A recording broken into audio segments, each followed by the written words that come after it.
राधे राधे। कैसे हैं आप सब? मैं अच्छी हूँ, आशा करती हूँ आप भी अच्छे होंगे, अपनी अपनी फैमिली के साथ खुश होंगे। बुरे लोग, बुरा समय आपसे बहुत दूर रहे। मैं एक ऐसे इंसान की वाइफ हूँ जो आर्मी में जॉब करता है, फौजी है, और इस टाइम पे भाग रखा है घर से, चोरी करके, मेरे को मार पीट के, मेरे पे जानलेवा हमला करके। मैंने पहले भी वीडियो पोस्ट किए थे, पर बीच में मैंने बंद कर दिया था अपनी लाइफ के लिए बोलना। पर मेरी चुप्पी को बहुत से लोगों ने मेरी कमज़ोरी समझ लिया, या फिर यूँ समझ लो कि सोच लिया है कि शायद सानू का नेट ख़त्म हो गया है उनके फ़ोन में। नहीं भाई, सब कुछ है, ज़बान भी है और मैं बोल भी सकती हूँ और मेरे पास वो हिम्मत भी है। पर मैं नहीं बोल रही थी, किसी रीज़न की वजह से नहीं बोल रही थी। मैंने कहा क्या मतलब है। पर अभी कुछ चीज़ें ऐसी हुई ना सडनली कि मेरे को बोलना पड़ा। पहले मेरे घर में चोरी हुई, मेरे घर से मेरे डॉक्यूमेंट्स चोरी हुए, और फिर कहीं और से भी मेरे डॉक्यूमेंट्स गायब हुए। तो मतलब इतनी साजिशें उनके लिए भी मैं पोस्ट करूँगी जो चीज़ें हुई हैं और मैंने बोला नहीं है इस 1 डेढ़ महीने के 2 महीने के बीच में। तो मेरे वीडियोस आप देखिएगा, उन्हें सपोर्ट करिएगा। शायद आपका एक लाइक, आपका एक शेयर, आपका एक वॉच मुझे और मेरे बच्चे को इंसाफ दिला दे। वैसे आज कल मेरे साथ ना कुछ मतलब 1 2 दिन से बड़ी अजीब सी चीज़ें हो रही हैं। मैं पोस्ट करती हूँ यूट्यूब पर और उसका रिप्लाई आता है मुझे यहाँ पे।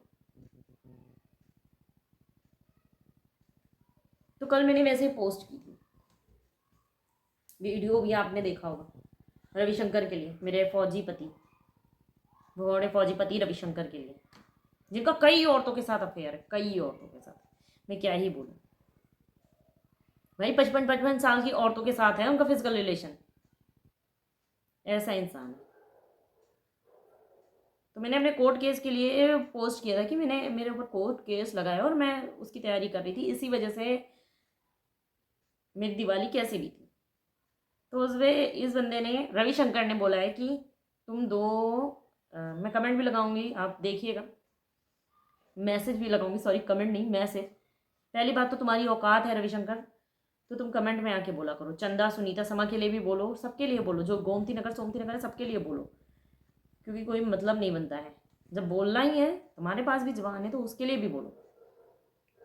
तुम लोगों ने मुझे बोलने के लिए मजबूर किया है, और अगर मेरे को एक्शन लेने के लिए मजबूर करोगे तो मैं वो भी ले लूँगी। मेरे पास खोने के लिए कुछ भी नहीं बचा है कि मेरे अंदर इतू सा भी डर रहे।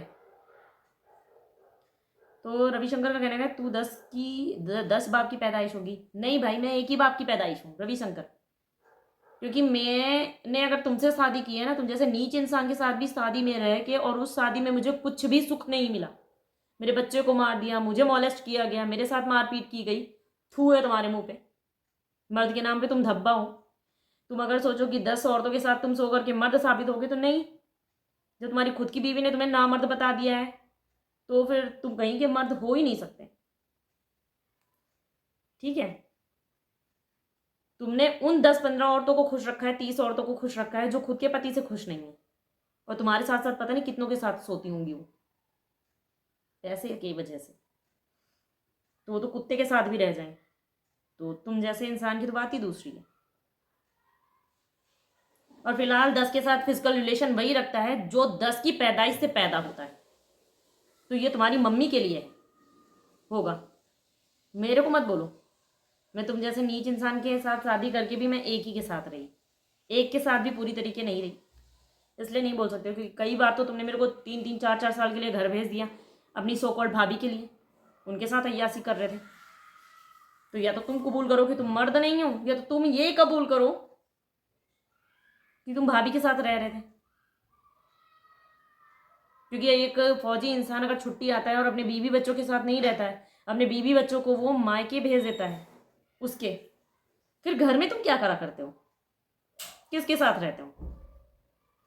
और वैसे भी एक चीज़ और मैं बता दूं भाई, कि इन 18 सालों में, 18.5 साल हो गए, 18 साल गिनते हैं, मेरी शादी को 18.5 साल हो गए, 18 साल ही मैं गिनती। ठीक है, इन 18 सालों में रविशंकर ने मुझे कभी करवा चौथ के लिए ना पैसे दिए, ना साड़ी दी, ना कुछ भी दिया, कुछ भी नहीं दिया उस बंदे ने, मेरे को कभी नहीं दिया। पर हर महीने जब भी होता था करवा चौथ, तो अपनी मम्मी के लिए 5,000 रुपये रविशंकर के फिक्स थे। रविशंकर के बाप के मरने के बाद भी उनका है धर्मपाल नाम का एक बंदा है, उसके अकाउंट में जाते हैं करवा चौथ पे, क्योंकि रविशंकर की मम्मी को करवा खरीदना था, मिठाई खरीदनी रहती और भी जो चीज़ें खरीदनी रहती। ये रविशंकर ने मुझसे बोला है। फिलहाल तो रविशंकर की भाभी वहां रहती हैं, मुझे लगता है भाभी के लिए देते हैं, पर रविशंकर से जब भी मैंने पूछा तो रविशंकर ने यही बोला है मम्मी को चाहिए। मैंने उस रविशंकर से क्वेश्चन भी किया था, भाई तुम्हारे पापा तो डेथ कर गए, फिर हमारे यहाँ तो जिसका पति मर जाता है ना वो कभी करवा चौथ रहती ही नहीं। मैं तो सुहागन होकर के भी फिलहाल मैंने छोड़ दिया, क्या ही बोले। ठीक है, तो तुम्हारा कौन सा बाप नया पैदा हो गया? तुम्हारे कितने बाप हैं बताना जरूर, क्योंकि तुम्हारी एज अ वाइफ वाली बहुत सी हैं। तो ये लक्षण तुम्हें मम्मी से मिले हैं आवारगी के? क्योंकि एक अच्छी पैदाइश, अच्छे खून अय्याश नहीं होता।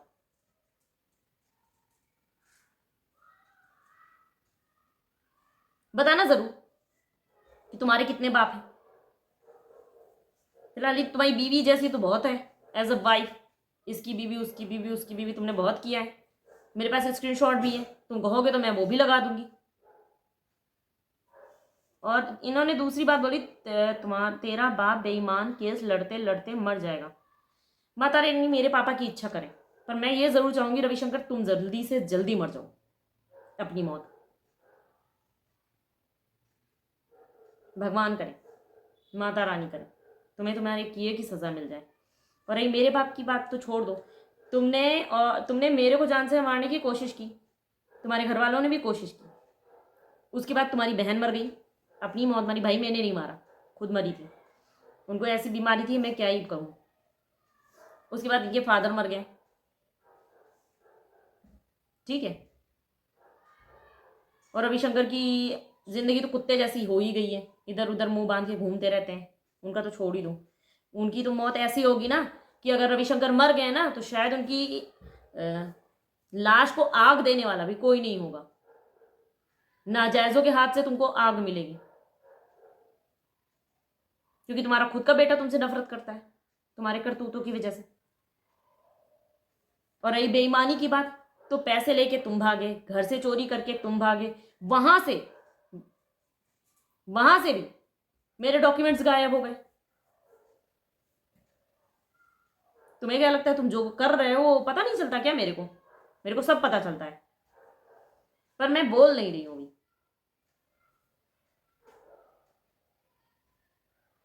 और ना मैं पहले की तरीके बेवकूफ और ना समझूं कि मैं शादी बचाने के लिए चुप रहती चली जाऊंगी। मैं अपने घर से बैठ के बोलूंगी और मेरी आवाज वहां तक सुनाई देगी जहां पर तुम बैठे हो। जहां मैं आ भी नहीं सकती ना, वहां भी मेरी आवाज जा रही है।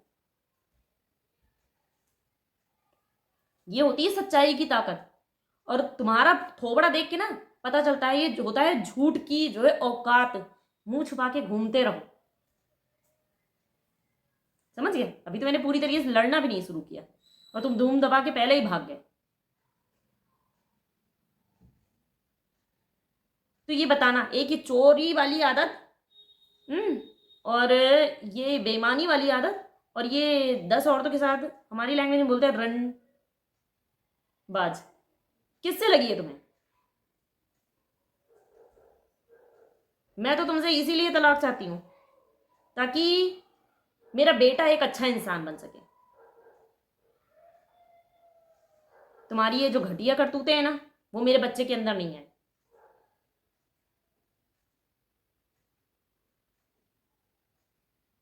मेरे पास जो डॉक्यूमेंट्स है वो मैं भी, वो बच्चे कुछ भी है ना स्क्रीनशॉट में, वो भी डाल दूंगी। मेरे को मत बोलो, और मैं करने को बहुत कुछ कर सकती हूँ, तो मेरे धमकाओ नहीं मेरे को। और मैं चुप थी तो बस ऐसे ही चुप थी, मेरा मूड नहीं था तुम्हारे ऊपर बोलने का, पर अब जब तुम लोगों ने मजबूर कर दिया तो मैं बोलूंगी। और केस से मैं नहीं डरती, ना तुमसे डरती हूँ ना केस से डरती हूँ। और मेरे पापा तो केस लड़ लेंगे, तुम्हारे पापा तो अभी वो भी नहीं है। वो ऊपर से बुलाओगे क्या उनको? शर्म कर लो, अपने मरे हुए बाप की इज्जत रख लो। लोग क्या बोलेंगे? सूर्यपाल इज्जत के साथ मर गया, और रविशंकर 10 के साथ सो करके बाप की इज्जत गवा दी।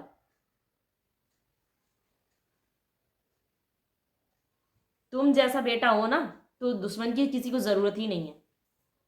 अपने बाप की, मरे हुए बाप की लुटिया डुबाने के लिए तुम ही काफी हो।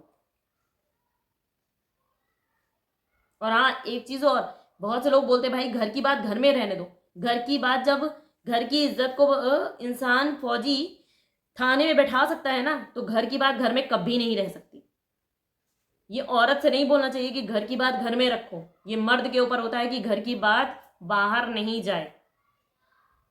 आदमी, मर्द अपनी आवाज बुलंद करे तो उसको मर्दानगी का नाम दे देते हैं, और औरत अगर अपनी आवाज तेज कर ले तो उसको लोग बदतमीजी, बदकिरदार, और क्या संस्कार दिए तुम्हारे माँ बाप ने, ये बोला जाता है।